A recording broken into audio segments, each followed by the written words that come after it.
warahmatullahi wabarakatuh. Bapak dan Ibu yang saya hormati dan teman-teman saya yang saya sayangi, melalui video ini kami dari kelompok 3 ingin menjelaskan tentang hitung integral yang akan dijelaskan oleh beberapa teman saya, yaitu Muhammad Gilang, Tria Jahira, Syarija, dan Dimas. Baik, pembahasan pertama akan dibawakan oleh Muhammad Gilang. Langsung saja saya akan menjelaskan tentang apa itu integral. Integral sendiri dapat diartikan sebagai anti turunan. Kalau kita pahami, turunan perpangkatan dapat diartikan sebagai berikut. Y sama dengan X pangkat N diturunkan menjadi Y pangkat 1 sama dengan NX pangkat N1.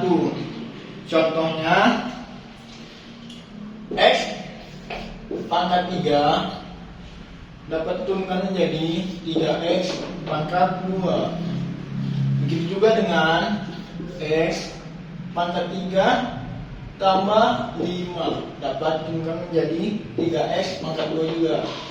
Terus X pangkat 2 kurang 2 dapat diturunkan menjadi 3X pangkat 2 juga. Oke. Proses ke kiri ke kanan ini dinamakan turunan. Nah, terus kalau misalnya dari kanan ke kiri ini dinamakan dengan integral. Oke. Langsung saja kita masuk ke integralnya. Integral dapat dilambangkan sebagai ini dia. Ini lambang integral sendiri sebagai ini. Maaf kalau kurang cantik. Ini lambang integral. Dan ini dia tadi prosesnya. Kalau misalnya dia dari kiri ke kanan itu namanya turunan. Dan kalau misalnya dari kanan ke kiri itu namanya integral tadi. Langsung saja kita masuk ke integral tertentu. Ini dia. Aturan penyelesaian integral tertentu dapat diartikan sebagai berikut. S N sama dengan dx sama dengan 1 per N tambah X. X tambah pangkat N tambah 1 tambah C. Oke, kita langsung saja masuk ke soalnya. Contoh soal juga. Contoh soal integral tertentu. Contoh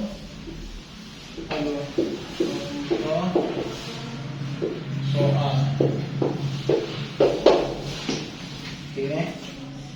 F ini bukan yang ini integral ya. X pangkat 3 F. Oke. 1 per 3 tambah 1.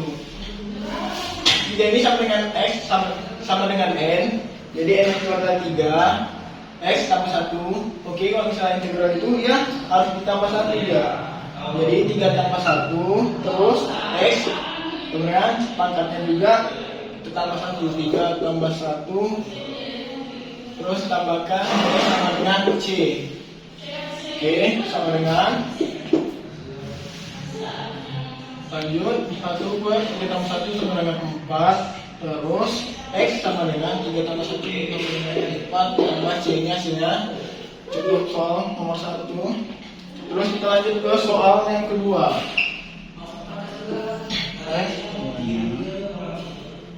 X 5. Oke, kita cari lagi N nya sama dengan 5. Jadi kita langsung saja ya 1 5 X tambah C. Oke, ini hasilnya. Kenapa dia bisa jadi 6? Ya tadi 5 nya tambah 1 jadi 6. Terus di sini juga dia 5 tambah 1 makanya jadi 6. 6 ini adalah N. N nya tadi adalah 5. Jadi ini hasilnya soal yang kedua. Saya akan melanjutkan pembahasan dari teman saya Gilang. Integral tentu adalah proses pengintegralan yang digunakan pada aplikasi integral. Pada beberapa aplikasi integral dikenal istilah batas bawah dan batas atas sebuah integral. Batas inilah yang kemudian menjadi ciri khas sebuah integral dinamakan sebagai integral tertentu. Secara umum, integral tertentu dapat dirumuskan sebagai berikut. Jika kontinu pada AB, maka integral AB kontinu X dx sama dengan Fx AB sama dengan Fb kurang A. Baiklah, segitu saja yang dapat saya sampaikan. Berikutnya akan dijelaskan oleh teman saya, yaitu Sarija. Baik, saya akan melanjutkan pembahasan dari teman saya, yaitu Tria, dan materi saya yaitu integral parsial. Integral parsial atau pengintegralan sebagai berdasar pada turunan suatu fungsi hasil kali disebut integral parsial, karena sebagai bentuk dilakukan operasi turunan sebagai fungsi integral. Bentuk rumusnya yaitu UdV sama dengan UV kurang V du. Bagian U dikerjakan operasi turunan dan bagian DY dikerjakan operasi integral dengan bentuk V du lebih sederhana dari bentuk U du. Sekian pembahasan yang saya sampaikan dan akan dilanjutkan oleh teman saya, Dimas. Baiklah, saya akan melanjutkan pembahasan dari teman saya, kegunaan integral dalam kehidupan sehari-hari. Integral memiliki banyak aplikasi dalam kehidupan sehari-hari, terutama dalam konteks matematika dan fisika. Beberapa kegunaan integral melibatkan yang pertama itu ada menghitung luas dan volume. Integral digunakan untuk menghitung luas daerah di bawah kurva fungsi matematika, atau untuk menghitung volume seperti objek kerucut atau silinder. Dan yang kedua itu ada analisis ekonomi. Dalam ekonomi, integral dapat digunakan untuk menghitung pendapatan perusahaan atau biaya perusahaan, serta untuk menganalisis perubahan fungsi permintaan dan penawaran. Dan yang ketiga itu ada proses integral dalam fisika. Konsep integral digunakan dalam fisika untuk menghitung jumlah tertentu, seperti pekerjaan yang dilakukan oleh gaya atau massa gerak. Dalam mekanika, integral mungkin digunakan untuk menghitung momentum atau energi kinetik. Dan yang keempat itu ada pemodelan proses dinamis. Dalam ilmu kehidupan dan ilmu sosial, integral dapat digunakan untuk memodelkan dan menganalisa proses dinamis, seperti pertumbuhan populasi atau penyebaran penyakit. Dan untuk yang kelima ada probabilitas atau statistik. Integral digunakan dalam statistik untuk menghitung distribusi, probabilitas, dan teori peluang untuk menghitung peluang peristiwa tertentu.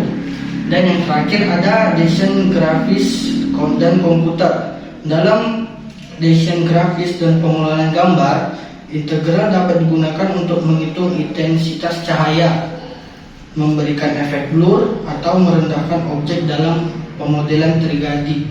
Baiklah, itu saja pembahasan yang saya dapat sampaikan. Terima kasih. Baik, sekian pembahasan materi dari kelompok kami. Saya Putri. Saya Tria. Saya Gilang. Saya Dimas. Dan saya Riza. Wassalamualaikum warahmatullahi wabarakatuh.